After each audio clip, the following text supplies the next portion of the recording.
Pope's going to do his thing. That's fine. We know what our mission is. We know what authority we have. We're very clear about that. We follow that.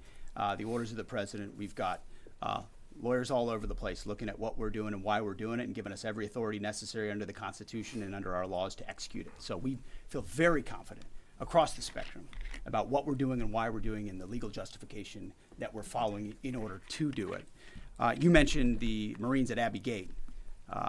And what we've undertaken at this department is a historic Afghanistan review. So we have, over the course of months, reviewed what happened leading up to and including the events at Abbey Gate and the disastrous withdrawal in Afghanistan. There's never actually been a full accounting in this department of the decisions that were made. There's been sort of papered over congressional attempts, but never a real deep dive where we brought everybody in to talk about what happened and why it happened.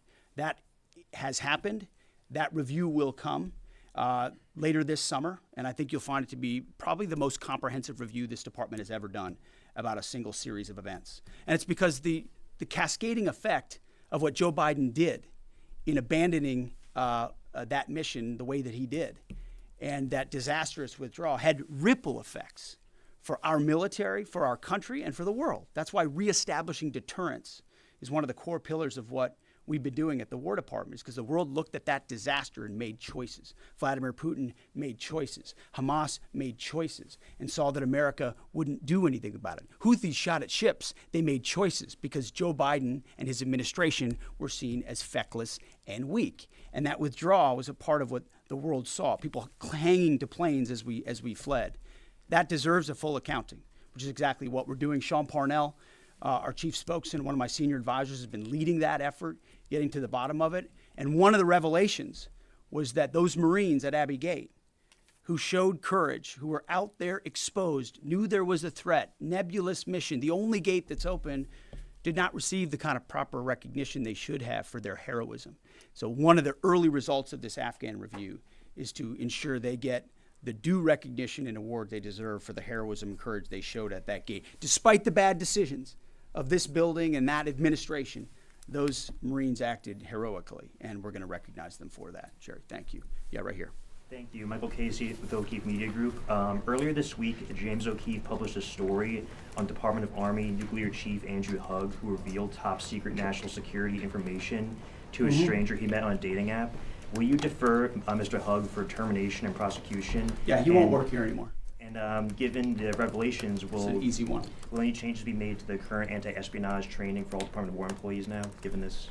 Well, we're always on the lookout for CI threats, any internal threats, anyone talking out of school about things they should not. We take leaking very seriously here, informally or formally, which is why some of the reporting done by some of the people in here is incredibly problematic. They're willing to publish things based on classified information that would potentially harm those in harm's way. And we think them doing so is incredibly irresponsible and unpatriotic. And it would encourage members of the press to think twice about the lives they're affecting when they publish things in their publications like the New York Times. Yes, right here. Was the Tuska carrying single-use equipment to China? Sir, so I'm sorry, the question's right here. Thank you. Ryan Morgan with the Epic Times. Earlier this week on that topic, there was a report, I believe, with the Washington Post that the Pentagon had briefed Congress that it could take up to 6 months to fully sweep the Strait of Hormuz for mines.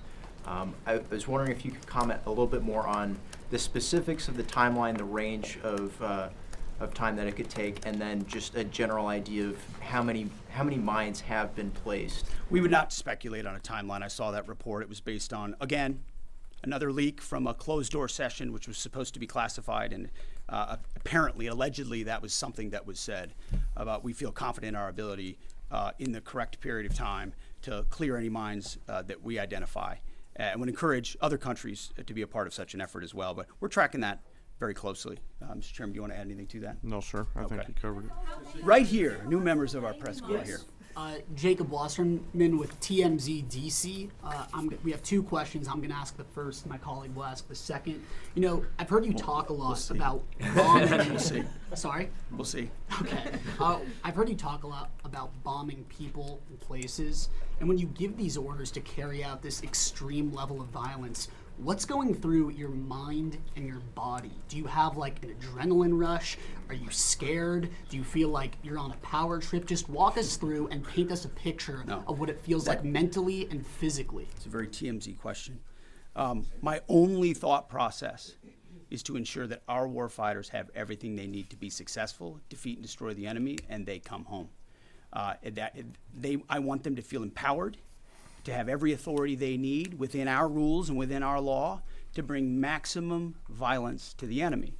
Because war is violent, war requires doing difficult things, but I want our people to feel empowered, so it's our guys that come home and their guys that do not. And Sure, second I'll give you one chance. Charlie Cotton from TMZ DC. You changed the Department of Defense to the Department of War. Would you consider changing the name again to the Department of Peace, since that's what we're all after? Well, that's the pursuit. It's a great question, actually. You go from defense to war because you want to be proactive about peace through strength. And really, I gave a speech in front of generals about what the ethos of the War Department is all about, because I wanted to go through every echelon of this department. It means something. It's not just words. And when you fight a war the right way, the idea is on the other side you bring about peace. That is what we'd like to see the most. In fact, I once did a video about the one institution that should win the Nobel Peace Prize every single year is the United States military, because we are the guarantor of the safety and security, not just of our country, but of a lot of people in this world. Last question. Yes, sir. Thank you very much, Mr. Secretary. I do appreciate your time.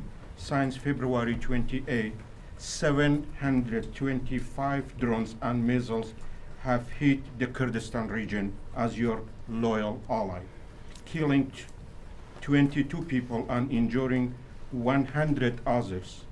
Even after the ceasefire, Mr. Secretary, 20 more attacks were carried out. My question is, does that ceasefire include Iraq and the Kurdistan region? And really, what is your clear policy toward proxies?